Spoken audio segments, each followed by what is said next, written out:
Error in some. So வந்து நம்ம ரெண்டு எரர், அதாவது அப்சல்யூட் எரர் எடுத்து ஆட் பண்றது தான் பார்க்க போறோம். So a is equal to a plus or minus del a and b is equal to b plus or minus del b. So இதுலயுமே a பிளஸ் b ரெண்டுமே ஆட் பண்ண போறோம். இந்த ரெண்டுமே ஆட் பண்ணதுக்கு z அப்படிங்கிற ஒரு டேர்ம் எடுத்துக்கிறோம். ஸோ z வந்து அதோட அப்சல்யூட் எரர்ல எழுதும்போது என்ன ஆகுதுன்னா z plus or minus delta z.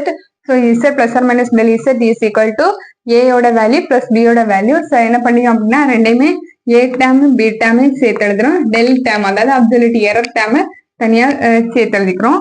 therefore z plus or minus del z is equal to இங்க a plus b இருக்கா. ஸோ a plus b தான் என்ன எடுத்துக்கிறோம், இங்க z எடுத்துக்கிறோம். ஸோ இந்த a plus b இருக்க இடத்துல வந்து நம்ம வந்து z சப்ஸ்டிடியூட் பண்ணிக்கிறோம். சப்ஸ்டிடியூட் பண்ணி பேலன்ஸ் அப்படி எழுதிக்கிறோம். ஸோ இதுல என்னென்ன கேன்சல் ஆகும், z plus or minus cancel ஆச்சு.